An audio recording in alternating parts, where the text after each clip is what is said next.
Welcome to today's episode of Wellness Wednesday. I am Dr. Katherine Y. Brown, your host. I am excited to introduce you to today's guest, Dr. Tracy L. Augusta. Welcome, Dr. Augusta. Thank you so much for having Here's me. what I found. I appreciate the invitation. Absolutely. And I see Siri is chiming in too over there. So, for our viewers around the world, I want them to know about your background. So, the first question is simple. Who is Dr. Augusta? Okay, that is the way you put it.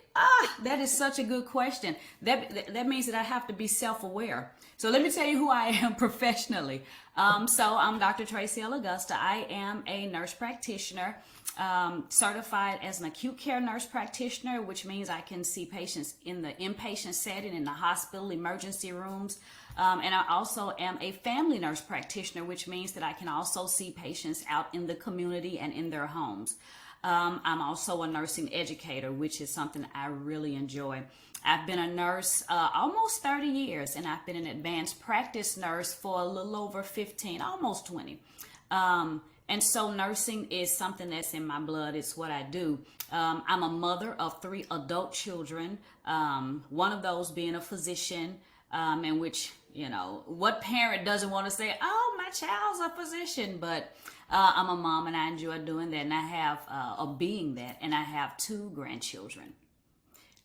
So professionally, that's who I am. First of all, amazing. You don't look like you have been doing anything for 30 years.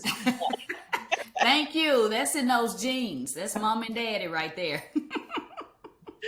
So as it relates to your work in terms of wellness, COVID-19, what are the things that you have been doing in your community? So that's a great question. And it's so funny how things happen before you even know that there's a need. So back in 2016, I started my own practice, which was primary care. And I was seeing patients in a clinic setting. After about a year and a half of seeing those patients in the clinic, I decided to begin to go and see those patients out in the community. So I began to do mobile health. And what I found, it was such a need with mobile health because there are a lot of patients in the community who can't get to physicians, they can't get to doctors' offices, they need home health, they have comorbidities that keep them from coming outside the home. That was even before COVID ever hit. And so I began to see patients out in the community. Another thing that I found, whether I was seeing patients in the office or seeing them in the community, everybody usually has the same question. Anytime you give them a medicine, you give them a diagnosis, the first thing they say is, what else can I do? People were always looking for other ways to deal with illnesses and the things that they were going through without having to be on medication, or if they did have to be on the medication, what else can they do to make things better? That put me on a road of wellness and wholeness, because illness is just not, in Western society, we only deal with the physicality. We never deal with the other things that can cause illness.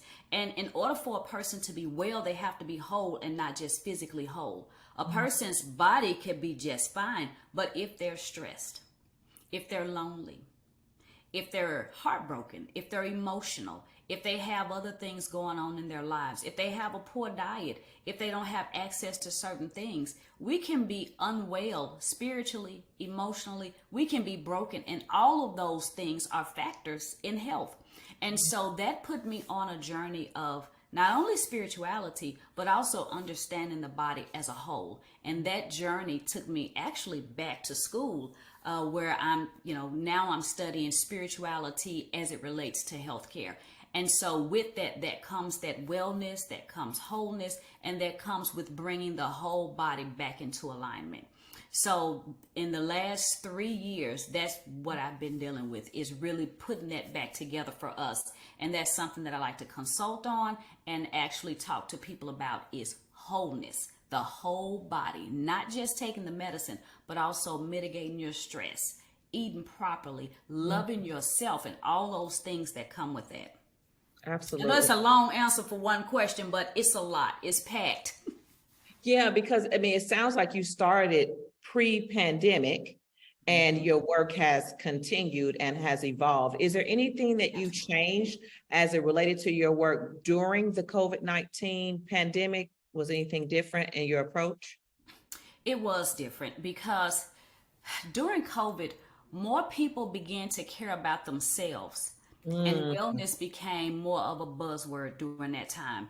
People had to spend more time alone and with themselves and yes. with their families. And that's when we saw mental health become a big issue. We really had to start dealing with people differently. We couldn't just deal with people on the basis of here is a disease process, here is a diagnosis. We really had to start dealing with people more holistically. We were having patients from an inpatient standpoint. We were having patients to literally be in the hospital and die and never saw another family member. Mhm. How do you deal with that family later?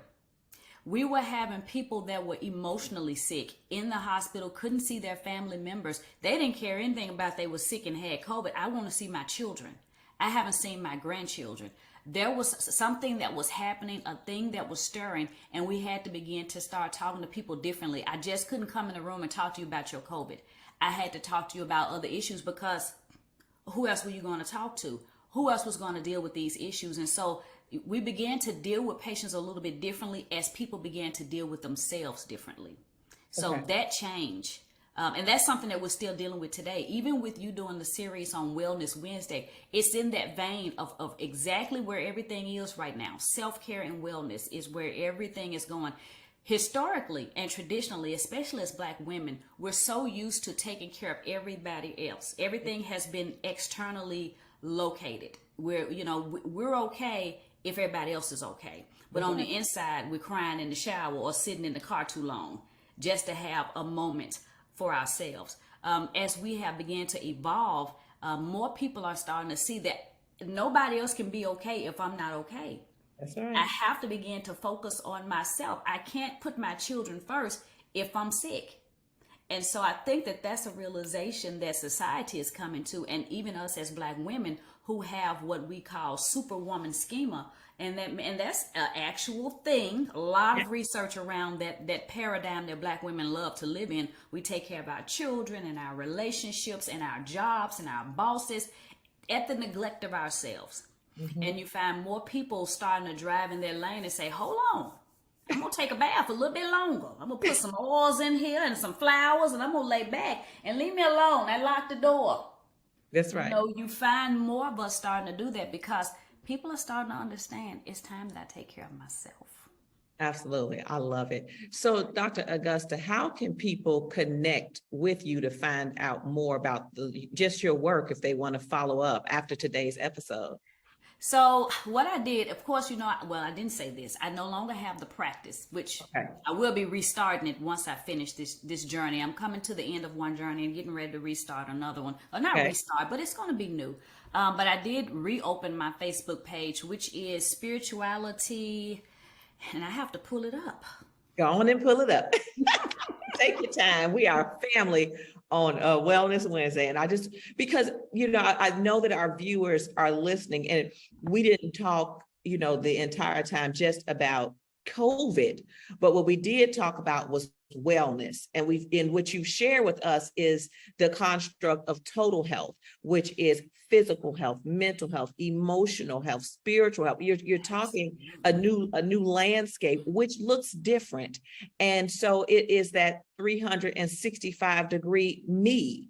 And Absolutely. it's a conversation that, many healthcare providers talk about is that during the pandemic, healthcare providers they were giving out, and there was very few people to give in. I mean, they spent hours caring for Hours. patients. Even the researchers that were doing the research spent hours, or the people that were Absolutely. getting information to the community, they spent hours pushing out, and they really didn't pull back in and take care of themselves. So Absolutely. yeah, and that's why I say I really want you to be able to share your information so people can read about the work that you're doing, because you were doing this pre-pandemic. Mm-hmm. You pivoted during it, and now you're reimagining based on our new normal. Dr. Augusta, I would almost dare to say that anyone who, like you said, you stopped it and started it, I would dare to say anyone who is not taking a moment to restart their business is actually doing it an injustice, because we all need to reimagine, because we're not living in the same normal that we lived before. Absolutely. Absolutely. Everything has changed. In fact, Yes, and you hit on such a good point about the healthcare providers. A lot of nurses left the bedside. that's right. The burnout was so severe. Watching the death, watching the pain, people walked away. And they found, and you may have even seen online where nurses and doctors were crying. It Yes, was a hard time because their families were also being neglected. that's right. Because as people leave, you have to fill in. And then you're there for hours and hours, and the emotional toll that it took on so many people. And then a lot of people went traveling. It was so many things happening. But our norm now is different. There's a new norm.